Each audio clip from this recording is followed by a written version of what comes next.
Cancer চিকিৎসায় নতুন একটি দিগন্তের উন্মোচন করলেন দক্ষিণ কোরিয়ার গবেষকেরা। এই প্রযুক্তিতে ক্যান্সার কোষগুলোকে ধ্বংস করার পরিবর্তে সেগুলোকে স্বাভাবিক অবস্থায় ফিরিয়ে আনা যাবে। The Korean advanced institute of science and technology এই প্রযুক্তিটি আবিষ্কার করেছে। ধারণা করা হচ্ছে এই পদ্ধতিটি ক্যান্সার রোগীদের জীবন রক্ষাকর্তার ভূমিকায় অবতীর্ণ হতে পারে।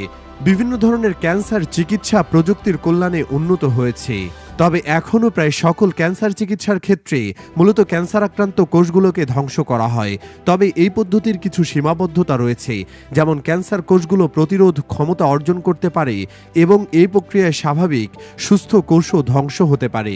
The Korea advanced institute of science and technology KAIST গত 20 ডিসেম্বর ঘোষণা করেছে বায়ো অ্যান্ড ব্রেইন ইঞ্জিনিয়ারিং বিভাগের অধ্যাপক কোয়াং হিউন চো এর নেতৃত্বে একটি গবেষণা দল একটি যুগান্তকারী প্রযুক্তি উদ্ভাবন করেছে। এই প্রযুক্তি ক্যান্সার কোষগুলোকে ধ্বংস না করে তাদের পরিবর্তন করে কোলন কোষগুলোকে স্বাভাবিক অবস্থায় ফিরিয়ে আনবে, ফলে গুরুতর পার্শ্ব প্রতিক্রিয়া থেকে বাঁচা সম্ভব হবে। মূলত অসংখ্য ছোট ছোট কোষ দিয়ে মানুষের শরীর তৈরি হয়। নির্দিষ্ট সময় পরপর এসব কোষ প্রাণ হারায়। পুরনো কোষের জায়গায় জন্ম নেয় নতুন কোষ। দেহের কোষগুলো নিয়ন্ত্রিতভাবে বিভাজিত হয়ে নতুন কোষের জন্ম দেয়। তবে ক্যান্সারের ক্ষেত্রে এই কোষের বিভাজন চলে অনিয়ন্ত্রিতভাবে।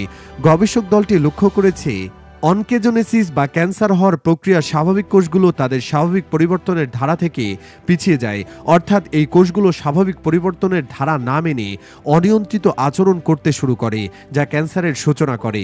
এই ধারণা থেকে তারা একটি ডিজিটাল টুইন তৈরি করেছেন, যা স্বাভাবিক কোষের বিভাজন ধারার সঙ্গে সম্পর্কিত জেনেটিক নেটওয়ার্কের ডিজিটাল কপি বা ডিজিটাল টুইন তৈরি করে।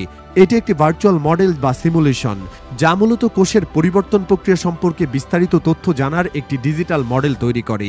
এরপর সিমুলেশন বিশ্লেষণের মাধ্যমে গবেষকরা ধাপে ধাপে এই গুরুত্বপূর্ণ মলিকুলার সুইচগুলো শনাক্ত করেছেন, যেগুলো স্বাভাবিক কোষের পরিবর্তন ঘটায়। এই মলিকুলার সুইচগুলো শনাক্ত করে তারা ক্যান্সার কোষগুলোকে স্বাভাবিক কোষে পরিণত করার উপায় খুঁজে থাকেন। এরপর এই মলিকুলার সুইচগুলো কোলন ক্যান্সারের কোষগুলোতে প্রয়োগ করে তারা ক্যান্সার কোষগুলো স্বাভাবিকের মতো অবস্থায় ফিরে যেতে দেখেন। মলিকুলার এবং সেলুলার পরীক্ষা নিরীক্ষার পাশাপাশি প্রাণী নিয়ে করা গবেষণায় এই পরীক্ষার ফলাফল নিশ্চিত হওয়া গেছে। এই গবেষণা দেখায় ক্যান্সার কোষের জেনেটিক নেটওয়ার্ক ডিজিটাল টুইন বিশ্লেষণের মাধ্যমে ধাপে ধাপে ক্যান্সারের কোষ স্বাভাবিক অবস্থায় ফিরে আনা যেতে পারে। গবেষণার ফলাফল ক্যান্সার চিকিৎসার বৈপ্লবিক পরিবর্তন আনবে বলে আশা করা হচ্ছে। বিভিন্ন ধরনের ক্যান্সার চিকিৎসায় এই প্রযুক্তি ব্যবহার করা যেতে পারে। প্রফেসর কোয়াং হিউন চো বলেছেন, ক্যান্সার কোষকে আরও স্বাভাবিক কোষে পরিণত করার একটি চমকপ্রদ ঘটনা। এই গবেষণা প্রমাণ করে যে ক্যান্সার কোষকে ধাপে ধাপে স্বাভাবিক কোষে পরিণত করা সম্ভব। তিনি আরও জোর দিয়ে বলেন, এই গবেষণা ক্যান্সার কোষকে স্বাভাবিক কোষে পরিণত করার মাধ্যমে রিভার্স ক্যান্সার থেরাপির একটি নতুন ধারণা উপস্থাপন করেছে। এটি স্বাভাবিক কোষের পরিবর্তনের প্রক্রিয়াকে বিশ্লেষণ করে ক্যান্সার রিভার্স থেরাপির জন্য লক্ষ্য নির্ধারণে সহায়তা করবে।